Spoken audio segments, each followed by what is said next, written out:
श्री गणेशाय नमः। आइए जानते हैं दिनांक 26 अक्टूबर 2025 दिन रविवार का संपूर्ण एवं विस्तृत पंचांग। लेकिन उससे पहले जो भी साथी इस वीडियो को देख रहे हैं, हमारी ईश्वर से प्रार्थना है कि आप सभी को सुख समृद्धि मिले, आपके जीवन से सभी मुश्किलें दूर हों, आप दिन दुगनी और रात चौगुनी तरक्की करें और आपके प्रियजन हमेशा स्वस्थ रहें। पंचांग से जुड़ी हुई संपूर्ण जानकारी के लिए वीडियो को अंत तक अवश्य देखें और यदि आपको हमारा यह प्रयास अच्छा लगता है तो कमेंट बॉक्स में जय श्री कृष्णा जरूर लिखें, क्योंकि भगवान का नाम लेने से बिगड़े हुए काम भी बन जाते हैं और जीवन की सभी दुविधाएं दूर होती हैं। तो आइए प्रारंभ करते हैं। आज दिनांक है 26 अक्टूबर 2025, महाकार्तिक माह, पक्ष शुक्ल पक्ष, ऋतु शरद ऋतु, अयन दक्षिणायन, विक्रम संवत 2082, शक संवत 1947, कली संवत 5127, मनवंतर वैवस्वत मनवंतर और कल्प श्वेत वराह कल्प। साथियों, जैसा कि नाम से ही स्पष्ट है कि पंचांग 5 अंगों से मिलकर बनता है, जिन्हें तिथि, नक्षत्र, योग, करण तथा वार कहते हैं। तिथि की बात करें तो कल सुबह 6:04 तक पंचमी तिथि रहेगी और फिर षष्ठी तिथि लगेगी। आज नक्षत्र ज्येष्ठा रहेगा सुबह 10:46 तक, तत्पश्चात मूल नक्षत्र लगेगा। योग शोभन रहेगा सुबह 6:46 तक और फिर अतिगंड योग लगेगा। करण बव रहेगा दिन में 4:58 तक, तत्पश्चात कल सुबह 6:04 तक बालव करण रहेगा और फिर कौलव करण लगेगा। आज वार रविवार रहेगा।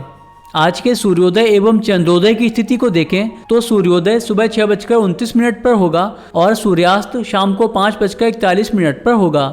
चंद्रोदय सुबह 10:44 पर होगा और चंद्रास्त रात्रि 8:48 पर होगा। आज की राशियों की बात करें तो चंद्रदेव आज सुबह 10:46 तक वृश्चिक राशि में गोचर कर रहे हैं और फिर धनु राशि में प्रवेश करेंगे। तो इस प्रकार आज जन्म लेने वाले बच्चों की राशि वृश्चिक या धनु रहेगी। आज सूर्य भगवान तुला राशि में विराजमान हैं और सूर्य नक्षत्र स्वाति रहेगा। आज के व्रत तथा त्योहारों की बात करें तो आज लाभ पंचमी है और इसी के साथ साथ विंछुड़ो, गंडमूल, सर्वार्थ सिद्धि योग और रवि योग भी बन रहे हैं। दिशा शूल को देखें तो आज रविवार है और रविवार को पश्चिम दिशा में दिशा शूल होता है। इसका तात्पर्य है कि यदि किसी कार्य विशेष से आज पश्चिम दिशा की यात्रा को प्रारंभ करते हैं तो उस कार्य में बाधा आ सकती है। लेकिन यदि यात्रा करना आवश्यक हो और आप उसे टाल नहीं सकते तो घी अथवा दलिया खाकर यात्रा प्रारंभ करें। और सबसे अच्छा है कि यात्रा के दौरान आप भगवान का नाम जप करते रहें, क्योंकि जहाँ भगवान का नाम होता है वहाँ कोई बाधा नहीं आती और नाम जप करने वाले के सारे कार्य सिद्ध होते हैं और उसका कल्याण अवश्य होता है। यदि गंतव्य स्थान पर जाकर आज ही आपका लौटना सुनिश्चित है तो दिशा शूल का विचार करना आवश्यक नहीं है। आइए अब आज के दिन के शुभ चौघड़ियों को जानते हैं। तो चर समय सुबह 7:53 से सुबह 9:17 तक रहेगा। लाभ समय सुबह 9:17 से सुबह 10:41 तक रहेगा। अमृत समय सुबह 10:41 से दिन में 12:05 तक रहेगा और शुभ समय दिन में 1:29 से दिन में 2:53 तक रहेगा। रात्रि के शुभ चौघड़ियों की बात करें तो शुभ समय शाम को 5:41 से शाम को 7:17 तक रहेगा और फिर कल सुबह 4:53 से कल सुबह 6:30 तक रहेगा। अमृत समय शाम को 7:17 से रात्रि 8:53 तक रहेगा। चर समय रात्रि 8:53 से रात्रि 10:29 तक रहेगा और लाभ समय रात्रि 1:41 से रात्रि 3:17 तक रहेगा। आज के शुभ मुहूर्तों की बात करें तो ब्रह्म मुहूर्त सुबह 4:47 से सुबह 5:38 तक रहेगा। यह मुहूर्त सुबह सोकर उठने के लिए, ध्यान साधना करने के लिए और प्रथम पूजन करने के लिए महत्वपूर्ण होता है और इसी के साथ साथ धार्मिक और शैक्षणिक अध्ययन करने के लिए भी यह उपयुक्त होता है। इस समय अध्ययन करने से स्मरण शक्ति तेज होती है और पाठ्यक्रम बहुत जल्दी याद होता है, क्योंकि इस समय शांति रहती है और अध्ययन पर ध्यान केंद्रित करना आसान होता है। तो विद्यार्थियों को प्रयास करके सुबह जल्दी उठना चाहिए और ब्रह्म मुहूर्त में अध्ययन करना चाहिए। आज अभिजीत मुहूर्त दिन में 11:42 से दिन में 12:27 तक रहेगा। यह समय शुभ कार्य करने के लिए और महत्वपूर्ण कार्य प्रारंभ करने के लिए अच्छा होता है और इसमें सफलता के योग बनते हैं। यदि कोई शुभ मुहूर्त उपलब्ध नहीं है तो ऐसी स्थिति में अभिजीत मुहूर्त में सारे शुभ कार्य किए जा सकते हैं। प्रातः संध्या सुबह 5:12 से सुबह 6:29 तक रहेगी। प्रातः काल यह समय भगवान की पूजा अर्चना करने के लिए उपयुक्त होता है।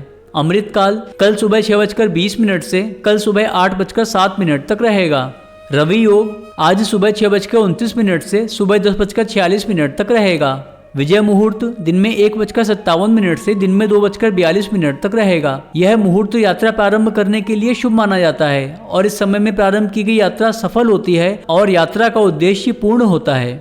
गोधूली मुहूर्त शाम को 5:41 से शाम को 6:06 तक रहेगा। इस समय में भोजन करना, शयन करना और झाड़ू पोछा करना यह सब कार्य अच्छे नहीं माने जाते, अतः इन कार्यों से बचना चाहिए।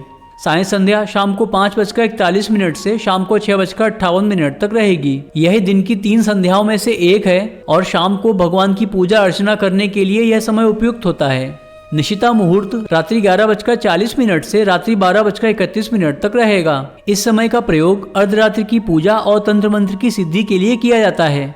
और सर्वार्थ सिद्धि योग सुबह 10:46 से कल सुबह 6:30 तक रहेगा।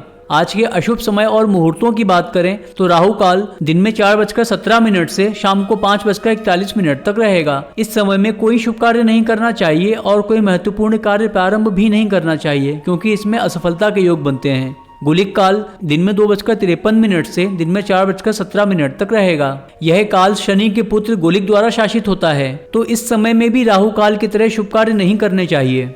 यमगंड दिन में 12:05 से दिन में 1:29 तक रहेगा।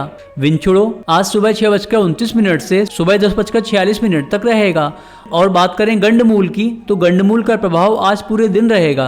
आइए अब आज के दिन के लिए उदय लग्न मुहूर्तों के विषय में जानते हैं। तो सबसे पहले तुला लग्न सुबह 5:52 से सुबह 8:12 तक रहेगा। वृश्चिक लग्न सुबह 8:12 से सुबह 10:30 तक रहेगा। धनु लग्न सुबह 10:30 से दिन में 12:34 तक रहेगा। मकर लग्न दिन में 12:34 से दिन में 2:16 तक रहेगा। कुंभ लग्न दिन में 2:16 से दिन में 3:44 तक रहेगा। मीन लग्न दिन में 3:44 से शाम 5:09 तक रहेगा। मेष लग्न शाम 5:09 से शाम 6:44 तक रहेगा। वृषभ लग्न शाम को 6:44 से रात्रि 8:40 तक रहेगा। मिथुन लग्न रात्रि 8:40 से रात्रि 10:54 तक रहेगा। कर्क लग्न रात्रि 10:54 से रात्रि 1:15 तक रहेगा। सिंह लग्न रात्रि 1:15 से रात्रि 3:32 तक रहेगा। और कन्या लग्न रात्रि 3:32 से कल सुबह 5:48 तक रहेगा।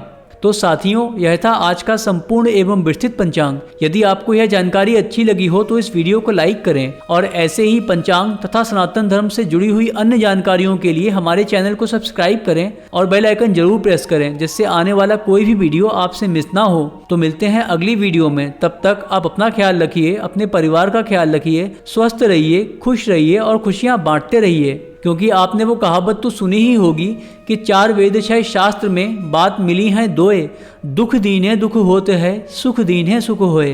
तो अगर आप सबको खुशियाँ देंगे तो बदले में भगवान आपको खुशियाँ जरूर देंगे। जय श्री कृष्णा।